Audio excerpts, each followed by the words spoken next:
Selamat pagi anak-anak. Nah, pagi hari ini Ibu Ningsih yang akan mengisi pembelajaran. Kita sekarang akan masuk ke tema 7, subtema 3, pembelajaran 3. Seperti biasa, sebelum memulai pembelajaran, hendaknya kita berdoa terlebih dahulu. Nah, Ibu harapkan anak-anak sudah siap mengikuti pembelajaran dan senantiasa dalam keadaan sehat. Nah, sebelum memulai materi, hendaknya kita menyanyikan lagu bersama-sama. Di sini Ibu sudah mempunyai lagu, yaitu video lagu Garuda Pancasila. Mari kita dengarkan bersama-sama.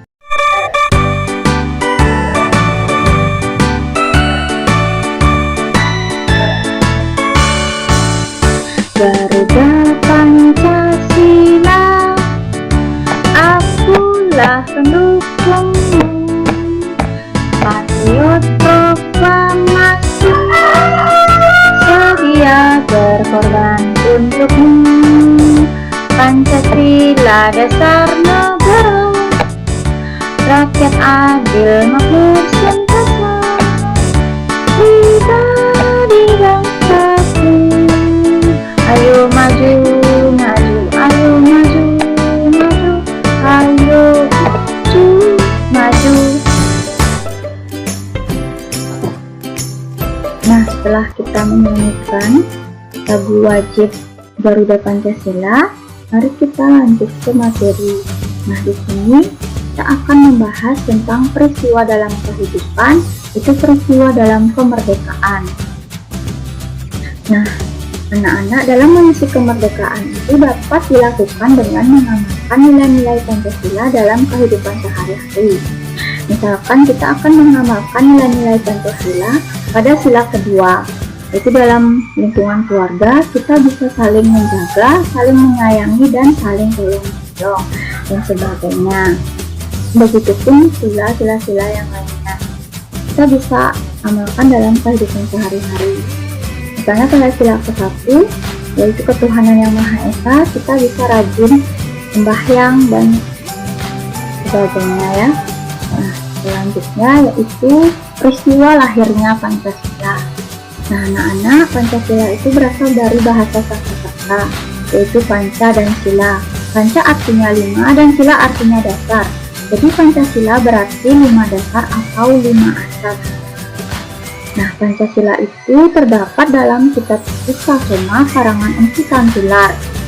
Pancasila berarti berbatu sendi yang 5 atau pelaksanaan kesusilaan yang 5.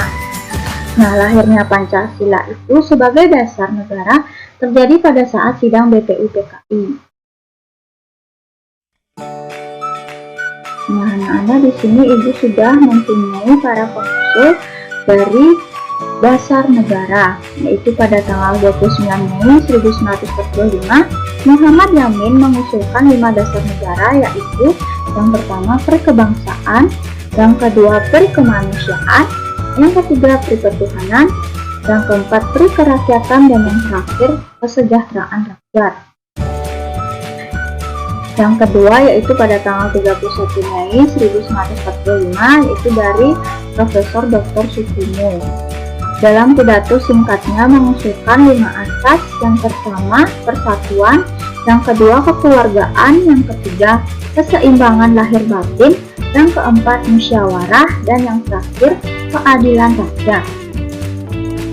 Nah, yang terakhir yaitu dari Presiden yang pertama, yaitu Insinyur Soekarno, pada hari terakhir sidang BPUPKI tanggal 1 Juni 1945 itu, Insinyur Soekarno berpidato tanpa teks tentang calon rumusan dasar negara Republik Indonesia, yaitu yang pertama kebangsaan Indonesia, yang kedua internasionalisme atau perikemanusiaan, yang ketiga yaitu mufakat atau demokrasi, yang keempat kesejahteraan sosial, dan yang terakhir ketuhanan yang Maha Esa. Nah, dari usulan-usulan dasar negara tersebut ditetapkan pada tanggal 18 Agustus 1945 disahkan Undang-Undang Dasar 1945 pada sidang panitia persiapan kemerdekaan Indonesia atau dikenal dengan PPKI, termasuk juga pembukaan Undang-Undang Dasar 1945. Nah, di dalam pembukaan Undang-Undang Dasar 1945 tersebut termuat isi rumusan prinsip dasar negara yang disebut Pancasila, tepatnya pada alinea keempat yang berbunyi sebagai berikut. Nah, yang pertama itu ketuhanan yang Maha Esa, yang kedua kemanusiaan yang adil dan beradab, yang ketiga persatuan Indonesia, yang keempat kerakyatan yang dipimpin oleh hikmat kebijaksanaan dalam permusyawaratan perwakilan, dan yang terakhir keadilan sosial bagi seluruh rakyat Indonesia. Nah, kelas 5, peran Pancasila dalam keberagaman bangsa itu sangatlah penting. Itu bisa kita lihat, yang pertama itu Pancasila sebagai dasar negara merupakan kepedulian dan pandangan hidup bangsa Indonesia, maka nilai-nilai luhur yang terkandung di dalamnya harus dipahami dan diamalkan oleh setiap warga negara Indonesia. Dan yang kedua, Pancasila merupakan ukuran dan pedoman nilai dan norma untuk menerima atau menolak pengaruh globalisasi dan perkembangan iptek. Pancasila juga merupakan pandangan hidup yang telah menyatu di dalam kebudayaan bangsa Indonesia. Nah, melalui Pancasila itu kita memiliki dasar yang kuat sehingga akan bisa menentukan sikap dan perilaku dalam menghadapi perubahan-perubahan yang terjadi. Dengan demikian, kita tidak akan kehilangan kepribadian sebagai bangsa Indonesia. Nah, di sini Ibu sudah mempunyai contoh, yaitu contoh nilai Pancasila. Pada gambar kita bisa lihat yaitu adanya gotong royong.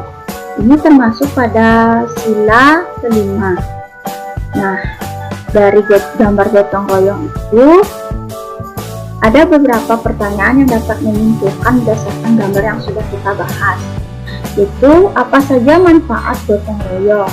Nah, dari gotong royong itu dapat meringankan pekerjaan, mempererat hubungan antar warga, menjadikan lingkungan lebih tentram dan damai. Dan yang kedua, dari gambar gotong royong tersebut, nilai-nilai Pancasila apa saja yang nyata dalam yang kita dapat ambil? Yang pertama yaitu nilai Pancasila yang ditunjukkan oleh gotong royong antara lain persatuan dan kesatuan Indonesia, kerjasama, kekeluargaan, saling tolong-menolong, dan peduli dengan sesama. Nah,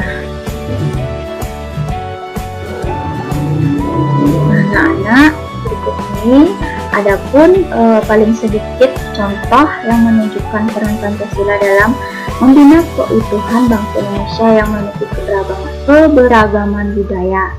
Yang pertama yaitu Pancasila sebagai alat pemersatu bangsa, Pancasila sebagai pandangan hidup bangsa Indonesia yang diamalkan dalam kehidupan sehari-hari, dan yang terakhir yaitu Pancasila sebagai kepribadian bangsa Indonesia.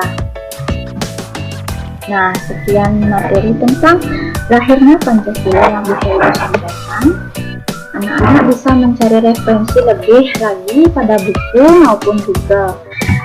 Nah, sekian dari Ibu yang bisa Ibu sampaikan, dan pembelajaran hari ini Ibu tutup sampai di sini. Terima kasih, semoga video ini bermanfaat untuk kalian.